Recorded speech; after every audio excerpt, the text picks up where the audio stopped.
ದ್ವಿತೀಯ ಪಿಯುಸಿ ಪರೀಕ್ಷೆ ಮುಕ್ತಾಯವಾದ ಬೆನ್ನಲ್ಲೇ ಇಂದಿನಿಂದಲೇ ರಾಜ್ಯಾದ್ಯಂತ ಮೌಲ್ಯಮಾಪನ ಕಾರ್ಯ ನಡೆಯಲಿದೆ ಅಂತ ಪ್ರೌಢ ಹಾಗೂ ಪ್ರಾಥಮಿಕ ಶಿಕ್ಷಣ ಸಚಿವ ಸುರೇಶ್ ಕುಮಾರ್ ಹೇಳಿದ್ದಾರೆ. ದ್ವಿತೀಯ ಪಿಯುಸಿಯ ಒಟ್ಟು 39 ವಿಷಯಗಳ ಪೈಕಿ ಈಗಾಗಲೇ 26 ವಿಷಯಗಳ ಮೌಲ್ಯಮಾಪನ ಕಾರ್ಯವನ್ನ ಈಗಾಗಲೇ ಯಶಸ್ವಿಯಾಗಿ ಮುಗಿಸಲಾಗಿದೆ.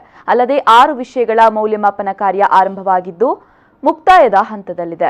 ಉಳಿದಂತೆ ಭೌತಶಾಸ್ತ್ರ, ರಸಾಯನಶಾಸ್ತ್ರ, ಗಣಿತಶಾಸ್ತ್ರ, ಜೀವಶಾಸ್ತ್ರ, ಸಂಖ್ಯಾಶಾಸ್ತ್ರ, ಕಂಪ್ಯೂಟರ್ ಸೈನ್ಸ್ ಹಾಗೂ ಇಂಗ್ಲಿಷ್ ವಿಷಯಗಳ ಮೌಲ್ಯಮಾಪನ ಕಾರ್ಯ ಇನ್ನಷ್ಟೇ ಆರಂಭವಾಗಬೇಕಿದೆ. ಇಂಗ್ಲಿಷ್ ವಿಷಯದ ಮೌಲ್ಯಮಾಪನವನ್ನ ಜಿಲ್ಲಾ ಕೇಂದ್ರಗಳಲ್ಲಿ ನಡೆಸಲಾಗುತ್ತೆ.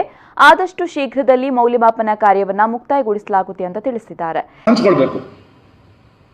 ಎರಡನೇ ಪಿಯುಸಿನಲ್ಲಿ ಒಟ್ಟು 39 ಸಬ್ಜೆಕ್ಟ್ಸ್ ಇದೆ. 39 ಸಬ್ಜೆಕ್ಟ್ಸ್ ಪಿಯುಸಿನಲ್ಲಿ, ಸೆಕೆಂಡ್ ಪಿಯುಸಿನಲ್ಲಿ 39 ಸಬ್ಜೆಕ್ಟ್ ಅಲ್ಲಿ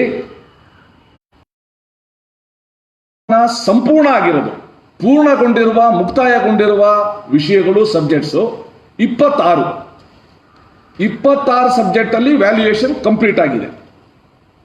ಮುಕ್ತಾಯದ ಹಂತಕ್ಕೆ ಬಂದಿರೋದು 9 ಸಬ್ಜೆಕ್ಟ್, 26, 9, 34 ಸಬ್ಜೆಕ್ಟು ಇವತ್ತು ಮುಕ್ತಾಯ ಆಗಿದೆ, ಮುಕ್ತಾಯದ ಹಂತದಲ್ಲಿದೆ. ಇನ್ನ ನಮಗೆ ಬೇಕಾಗಿರೋದು 5 subject: physics, chemistry, mathematics. 7 subject: physics, chemistry, mathematics, biology, statistics, computer science. ಇದು ವಿಜ್ಞಾನದ ವಿಷಯಗಳು. ಜೊತೆಗೆ ಇವತ್ತು ಮುಗಿದ ಇಂಗ್ಲಿಷು. ಸೊ ನಾನು ಎಲ್ಲ ಮೌಲ್ಯಮಾಪಕರಲ್ಲಿ ನಾಳೆಯಿಂದ ಈ ಎಲ್ಲಾ ವಿಷಯಗಳ ಮೌಲ್ಯಮಾಪನ ಪ್ರಾರಂಭ ಆಗುತ್ತೆ. ಇನ್ನು ಮೌಲ್ಯಮಾಪಕರಿಗೆ ನೀಡ್ತಾ ಇದ್ದ ಮೌಲ್ಯಮಾಪನ ಭತ್ಯೆ ಇಷ್ಟು ವರ್ಷ ವಿಳಂಬವಾಗ್ತಾ ಇತ್ತು. ಆದರೆ ಈ ಬಾರಿ ಆ ಸಮಸ್ಯೆಯನ್ನ ಪರಿಹಾರ ಮಾಡಲಾಗಿದ್ದು ಮೊದಲ ಹಂತದ ಮೌಲ್ಯಮಾಪನ ಭತ್ಯೆಯನ್ನ ಈಗಾಗಲೇ ಬಿಡುಗಡೆಗೊಳಿಸಲಾಗಿದೆ. ಈ ನಿಟ್ಟಿನಲ್ಲಿ ಉಪನ್ಯಾಸಕರು ಮೌಲ್ಯಮಾಪನದಲ್ಲಿ ತಮ್ಮನ್ನು ತೊಡಗಿಸಿಕೊಳ್ಳುವಂತೆ ವಿನಂತಿ ಮಾಡಿದ್ದಾರೆ. ಮತ್ತೆ ಹೋದ್ಸಲ ಎಲ್ಲನೂ ಕೂಡ ಈ ವ್ಯಾಲ್ಯೂಯೇಷನ್ ರೆಮ್ಯುನರೇಷನ್ ಅದು ಬಹಳ ತಡವಾಗಿ ಆಗ್ತಾ ಇತ್ತು.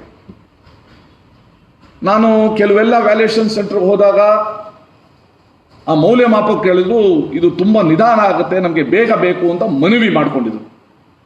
ಸೊ ಈ ಹಿನ್ನೆಲೆಯಲ್ಲಿ ಮೊದಲನೇ ಹಂತದ ಮೌಲ್ಯಮಾಪನ ಹಣವನ್ನ ನಾವು ಈಗಾಗಲೇ ಬಿಡುಗಡೆ ಮಾಡಿದ್ದೀವಿ. ಸೊ ಯಾವುದೇ ಅಡೆತಡೆ ಇಲ್ಲದೇನೆ ಅವರ ಮೌಲ್ಯಮಾಪನ ಹಣನೂ ಕೂಡ ತಲುಪುತ್ತೆ. ಸೊ ತಾವೆಲ್ಲರೂ ಕೂಡ ನಾಳೆಯಿಂದ ಬಂದು ಈ ಮಕ್ಕಳು ಎಷ್ಟು ಖುಷಿಯಾಗಿ ಈ ಒಂದು ವಾತಾವರಣದಲ್ಲಿ ಕೂಡ 96% ಬಂದು ಇಂಗ್ಲಿಷ್ನ ಇವತ್ತು ಬರೆದಿದ್ದಾರೆ. ಅದನ್ನು ನೆನಪಲ್ಲಿಟ್ಕೊಂಡು ಅವರ ಮೌಲ್ಯಮಾಪನ ಮಾಡೋಣ.